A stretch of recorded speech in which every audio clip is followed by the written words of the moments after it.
for today's Face-Off on Fox Soul. Challengers Quan LX and Big Angry Adams. Ready to go blow by blow on those hot topics. Face-Off on Fox Soul starts right now. Let's go ahead and stir the pot a little, shall we? Last Friday, 10 minutes before dismissal time, I decided to live stream my students helping me take my hair out. There was quite the discourse in the chat, which had people saying this was inappropriate and other people saying this was completely fine. There was nothing wrong with what I was doing and people were just making it weird. So of course I had to bring this issue to the big stage. I would like to represent myself in this case, Your Honor, if I may. Number one, for a little context, I had a hair appointment immediately after school and I needed my hair taken out beforehand. I would have taken it out the night before, but that Friday we had a camera crew coming in to shoot a promotional video and I was one of the ones being interviewed. So I had to look presentable, so I didn't take my hair out. I didn't have the time to do it all myself because it would have taken me forever. So naturally I asked about 4 or 5 of my over 100 best friends to assist me in taking my hair out and they all agreed. Number two, this was at the end of class. This week we were doing STEM fair presentations. Since it was Friday and all of my students did an excellent job on their STEM fair projects and presentations, I told them if we get one solid presentation in this class, I'll end class a little early and they can have fun and play basketball, darts, or be on their phones or whatever. And during that time, my team would help me take my hair out. In this round, here's Charles Big Angry Adams. You know, Quanell, that video of a middle school science teacher is blowing up everywhere. People are very upset about these young girls undoing the hair of their student during class time. Now, I think some of the criticism is unfair.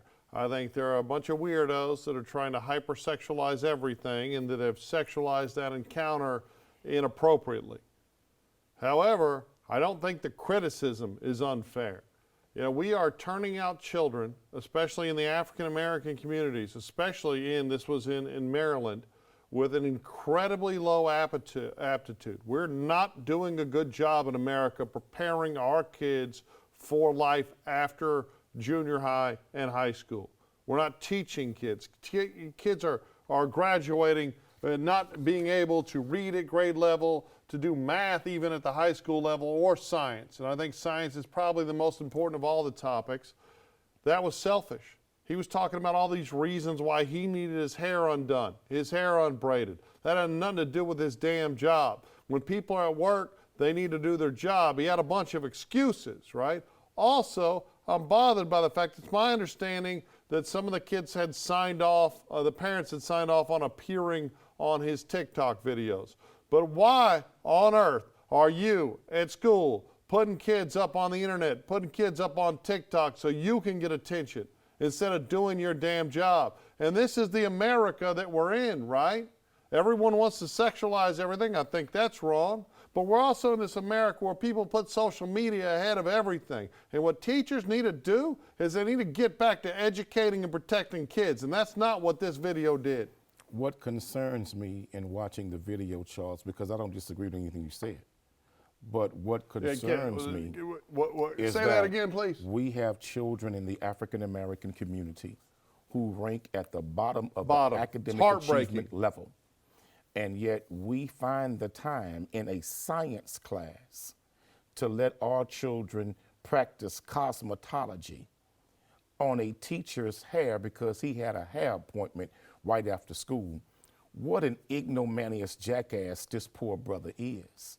Because, brother, what father wants to look up and see his daughter supposing to be in science class doing her science male teacher's hair and being on social media? What is going on with the thinking of these teachers? Right here in Texas, unfortunately, Charles, Texas leads the nation in inappropriate student-teacher relationships. And Charles, this is completely inappropriate, man. This man, I'm all for out-of-the-box creative techniques to teach children who are coming from said demographics that many of them have to survive just to get to school. But the excuses that he made was, well, I couldn't take it down fast enough. There was a video being shot and I wanted to look presentable, so I didn't take it down the night before because I wanted to be presentable. But I've got 4 of them to help me take it down so I could go to my hair appointment. Dude, did you think about the parents and what they feel about seeing something like this? All he had to do was send an email home. Are you okay with your child participating in this quote-unquote class activity? But that's not even a class activity because I don't think the administration would have approved that. But why are you sexualizing? That's all I mean, it takes me a long time to take my hair down too. I mean, you know, I don't wake up like this. I mean, you know that, right? But why are you sexualizing the encounter? Because it does seem like, if you just listen to it, watch his other videos, it does seem like he has a tremendous amount of concern and care for his children. Now, there's also a huge side order of narcissism, right? Look at me, look at me, look at me, which is, in my opinion, completely inappropriate. He wants attention. But, I mean, like, I get that he wants attention, but none of it seems sexualized. And you are focusing, just like a lot of people are, you brought up the horrifying specter of child rape that is a huge problem across the country and in Texas. But it's not as massive as a problem as many people want to be. Like, it doesn't happen with the frequency. Charles, right? Every week it's on TV. Okay. Some teacher getting arrested for sleeping with some child. And you know what? When it's a female, every week. When it's a female teacher and a male child, you applaud it. So I don't know. No, I don't. Yeah, you do. No, I don't, because I've seen some of these big, ugly-looking teachers that ain't got no right to be sleeping with that little boy, destroying that boy's life. So if she's not hot, it's the problem. Well, did you see the former Dallas Cowboy cheerleader? Okay, look. Who was dating her? My her male issue, student? Cornell, is that we need to see go the other back former to NFL cheerleader you a pervert. that they caught on the East Coast? Hey, Jack Lee ain't the pervert. You the pervert. No, I'm not. I'm just saying that the big fat women are harming our boys. Okay. Anyhow. But them fine cheerleaders, you know. Look. What we need in school is less social media, less cell phones, and more teaching. That teacher and that's was my crazy. problem. Jack He Lee, was get your crazy. ass back to teaching. Man, get out the classroom.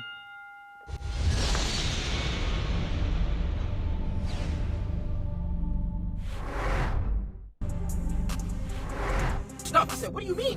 They said, bro, they know that we're making some money, but while we're at practice or we're at camp, they got us our favorite Cabo Bowl, double chicken, right? Waiting for them to come out of practice. My friends are telling me these girls are getting their group projects done, getting their essays done, online tests done, on time. I said, wait, what? I said, bro, what about maintenance? There's no way y'all not paying for her hair, nails, bags, her lifestyle. He said, bro, first of all, my girl will get her own Starbucks and even get me one, but if I want to be nice, I'll get her something, from Starbucks. And they were like, hair and nails. They don't even care about the nails, really, And if they do it themselves. Sometimes I pitch in, and I was like, all right, what about hair? They were like, she just brushes. We're flat irons. She wants to be special. She's saving a lot of money. One of my men said this. He just got drafted. He said, bro, I was dating a black girl. Now I'm dating a white girl. I'm about to marry her. He said the difference between the black girl and the white girl, the biggest difference, is the white girl knows when to shut the up. I said, God. Listen, this is what they told me. Do with the information as you please.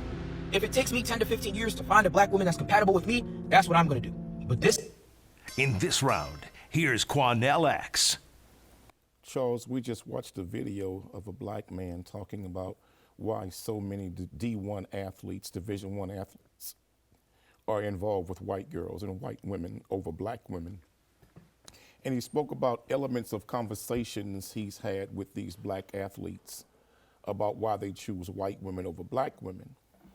But it was painful to listen to it. It was painful to watch, because the spirit of what he said is right in one sense, that there's been a cultural shift that has been tremendously influenced by hip hop music, teaching young black women that the priority is chasing the bag.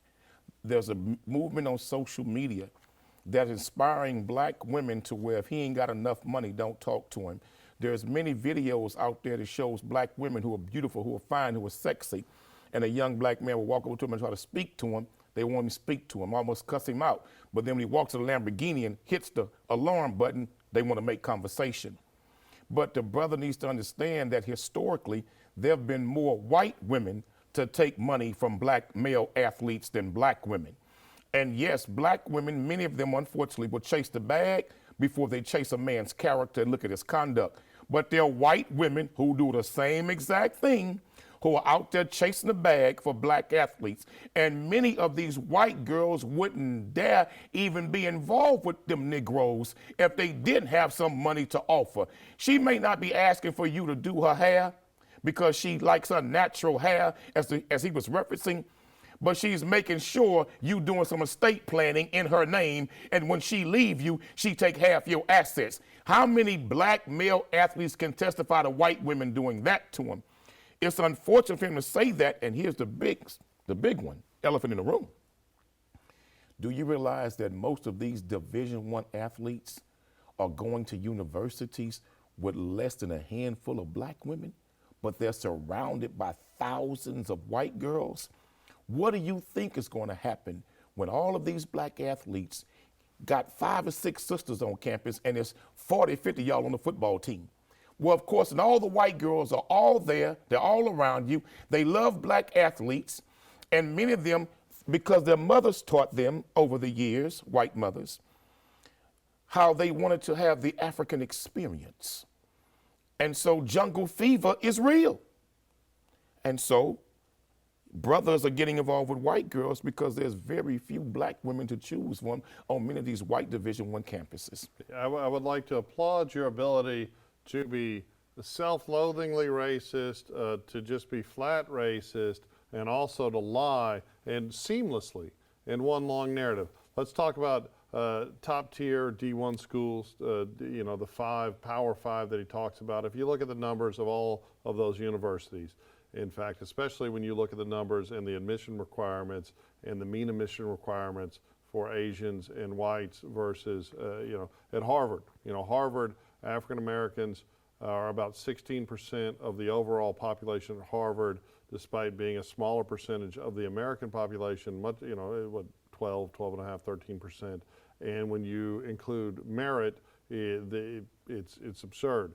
No, they're not. Black women are not underrepresented. If anything, they're overrepresented in these campuses, and you're just lying. That's your first lie. Secondly, you go on this horrible tirade, this condemnation of black women. You talk, oh, they've been influenced by hip hop culture. Oh, they're just money-grubbing hoes, or this and that and the other. What a horrible thing to say, and what a horrible thing to rob black women of their individualism, right? And the same as this guy was doing, right? He goes, oh, I love black women, but this is why they're awful. You're the same. Now, you didn't stop there. You didn't have enough of that. Then you also had to go and condemn all of white women, and it just seems like you're a woman hater generally. Are there greedy, money-grubbing, gold-digging black women? Of course. Are there greedy, money-grubbing, gold-digging white women? Of course. So you said the same thing I said. No, I didn't. You didn't let me finish. You're saying the same exact thing I just said. No, I'm not saying that. No. You were trying talking to call me a holistically. racist. You are a racist. Let me finish my damn sentence. But the truth is that there are also wonderful, caring, kind, loving, concerned, compassionate, generous black women, and there are loving, caring, kind, considerate, compassionate white women. They're also the same kind of Latin and Asian and biracial and everything in between. The skin color of women does not define their character at all. And for that guy to sit there and try to say all black women are defined by their skin color, no, and for you to that's say not what black, he that's said. exactly what he said. He said and that's what, what did. he was because told. you are a race He pimp. said that's you are what a race he was grifter. told. You Charles, are a race pimp. Charles, and these are, that's you what should he judge says people he individually. was told, Charles. You cry about and racism. So if he wants to if you think repeat it impacts what you, was said to him, I'm Quan LX. let me say this to you, I'm so Charles. oppressed. Say this to you, But Charles. then you spew I this saw another ignorant video. racism. I saw another video, and many black people can testify to this in America.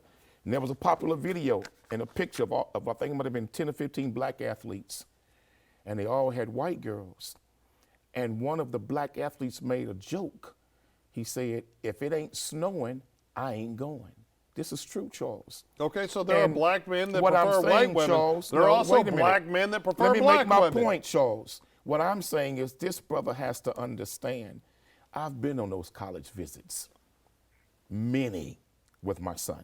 My oldest son played college football in Kansas, and my son Khalid told me, he said, Daddy, it ain't but maybe 10 or 15 black girls on the whole campus. And I'm gonna tell you something, Charles, many of these visits I went on, man, you might see one black girl. When all the athletes are brought to the campus, to take their tours, you might see one African-American female, Charles, and talk to any prominent African-American athlete or any D1 athlete. They will tell you, Charles, that there are not a lot of black women on campus that they see on a daily basis, but they're surrounded by white women. And so they're going after the women that are there, that's available, and that's attractive to them for whatever the motivation may be. I agree with you. There are money-grubbing women on both sides. But many of these athletes don't see their own sisters in abundance on these campuses. That's not true. You're lying. That is true, Charles. And more importantly, there are wonderful women on both sides. And that's the thing. When you look at it, we go back to crime. You ever had a black woman? We go back to crime. You ever had a black woman? We go back to crime. I ain't ask you that. You ever had a black woman? I didn't ask you that. Have you ever had a black woman? Have you ever had a black woman? Of course I have. She put that sugar on you, didn't she? Look, once you go black, you don't go back, Charles. You're being you got captured. Right? She caught you, didn't she? Oh, my goodness. Shaniqua My got wife you. is white, yeah, but it's okay. Shaniqua got you. Shanae took hold of you. Anyway.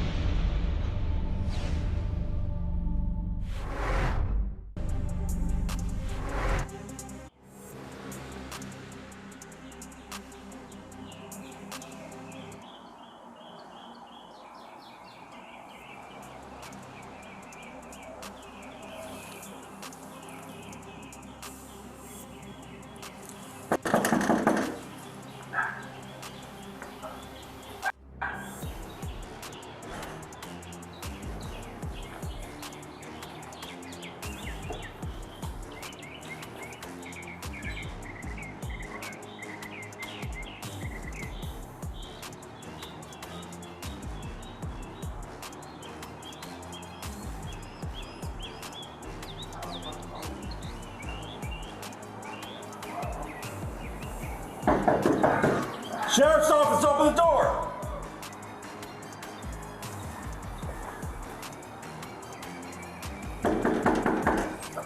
Sheriff's office, open the door!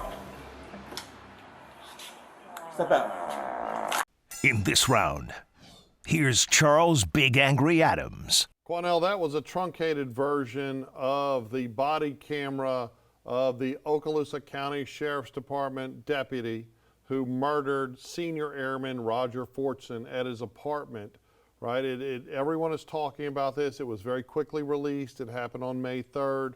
The deputy is claiming that he had been advised that there was a disturbance in apartment 1401, and when the airman came to the door, he had a gun in his hand. If we saw the rest of the video where the shooting occurred, he did come to the door with a gun in his hand, but he never lifted it up. Right? The officer started yelling at him, he backed up and immediately executed the young black man. Now, there are all different positions, right? Ben Crump, the famous civil rights attorney, is representing, and the family is claiming that they went to the wrong apartment. Now, the apartment might have been misidentified by the complainant, who said she heard a disturbance in there and slapping and all of this, or she might have gotten the right. It might have been video games or something that she heard, but he was just in there FaceTiming with his girlfriend doing nothing wrong. They claim that the officer did not identify himself. The video captures the officer identifying himself, right? He informs him that it's the sheriff's department, but he also hid away from the door. If you'll notice, on both sides of the door, he stepped back so he could not be viewed from the peephole. So while, I mean, there's a lot of crazy stuff going on, I don't, and it does not sound like the sheriff's department is going to take the position that this was an execution, and I think he is. And I think he was. I think he should be prosecuted. I do think some of it comes down to intent, right? That obviously he didn't go out there looking to execute this innocent man. And there are those anti-gun activists that'll say, oh, he should have never come to the door with a gun. But this is America, and you've got every right to carry a gun in your house. And he was told by the deputy to step outside. So while it might go to the consequence, I definitely think there needs to be a prosecution. I don't think there will be. I don't have any confidence in Florida doing the right thing, but I think that's horrible. Now the solutions, how do we fix this? I don't think it's possible, right? I don't think it's possible to stop police officers from making mistakes or making horrible decisions. And I think what we should do instead is make body cameras mandatory, And when an officer makes a mistake that ends someone's life, then they need to be prosecuted for the crime and they need to go to prison. Charles, what we just watched was body cam footage. Right. And So now we know that it's the officer's guilty. mandatory for the department that he works for. It's not mandatory in America. But also what concerns me, Charles, is the video we watched together, the first time they bammed on the door, they did not announce themselves. Right, but he did It was later. the second time Right. he bammed on the door. He said Sheriff's Department. But now, if you hear somebody bamming at your door, and then you go look, because remember, when he bammed the first time, it was a lapse of time. I fully support Then you go him look out, opening the you door go with look his out the gun. peephole, you don't see nobody. They I bam at your absolutely door. agree. Then all of a sudden you hear Sheriff's Department. So he opens the door with the Right. gun in his hand. But you notice that the I sheriff absolutely and them agree. are not saying, oh, he pointed his gun and the officer used deadly force. they This would've. cop, let's talk about it, Charles. But if there wasn't a body This camera, cop- that would be the story. This cop. You know that, Yes, Cornell. it would be. But this cop saw a young black man with a gun. No doubt. And these cops are afraid of young black males. Whether we want to admit it or not, these white cops are intimidated, and some of them are frightened by young black males. God forbid us a young black male with a gun in his hand who's following the law. He never stepped outside his apartment. He's within his own apartment. Charles, I'm telling you, a part of the solution, extreme solutions are required when you have extreme problems. I believe that every white police officer, there should be a study conducted, take all white cops out of the black neighborhoods and let the black neighborhoods be policed by black police officers. And let's see if the use of deadly force remains the same, goes up, or goes down. Let's see if excessive use of force complaints remains the same, go up, or go down. Let's do that study, because too often what we witness are young black men being murdered by white police Okay. officers. Actually, they've done those studies. They haven't done them in the racist way that you're suggesting, but they've done those studies. And they've done all kinds of studies. Like a black man is 350 times more likely to murder a police officer than a police officer is That's to the murder lie a black they man. tell. No, it's absolutely I'm a black true. man, and Okay, we know let better. Me finish. I'm a black man, and we know I better. know you make up stuff, and I Brothers know, know we don't shoot I no know, cops. I know that you're not. That's the stupidest Brothers thing know I've we don't shoot no that's cops. the stupidest because thing they I've know ever when we heard. shoot one, then we gonna Okay, die. That's the stupidest thing I've ever heard. Of course, African American violent criminals do. Not all black men, and you can't impute And don't it to even all equal black 1% men. of black but men to do that. What you're doing is you're imputing all bad cops to being white cops. In fact, from my anecdotal experience, that is just my own experience as a police officer, and that was albeit in the 90s, that I found African American officers to be far more heavy-handed with physical violence towards black people You know why? than white officers. You know why? And this was before body cam. You know why? Why?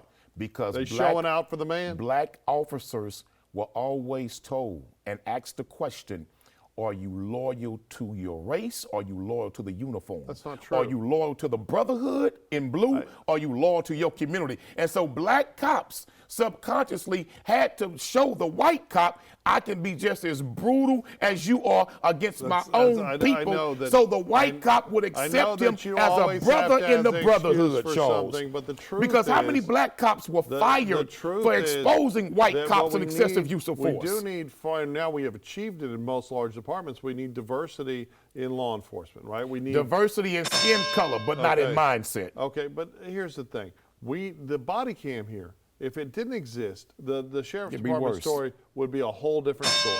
And if there's not a consequence, right, it's going to be a whole different thing. We need consequences for police officers But to do bad police things. officers are going to jail. We don't need new Charles, segregation. police but- officers are going Right. to jail. It's They the are being first. prosecuted. So, but you're the wanting a new shootings, but the segregation. shootings are not stopping. Oh, come on. The numbers are not That's going down. absolutely not true. Body cams haven't brought the That's numbers not down, Charles. True. Ladies and gentlemen, let me say this. It is important that we be willing to take some bold steps to deal with the police and the black community problem that's existed for hundreds of years. It can't get any worse than what it already is. Why don't we take the chance to see if black police officers who patrol the black community would have the same rates of complaints, excessive use of force, deadly force, etc., as their white counterparts, because many of their white counterparts have never even lived among black people. Then all of a sudden they got to come police us in our community. I don't think that's a great idea. I think it's a bad idea. But I hope and pray that in this nation we can evolve. We can move towards something better in this nation. Loud race grifters, like my opponent here, Quanell, have made a tremendous living trying to tear apart this nation, right? And trying to force feed dishonest non-solutions as solutions for police reform.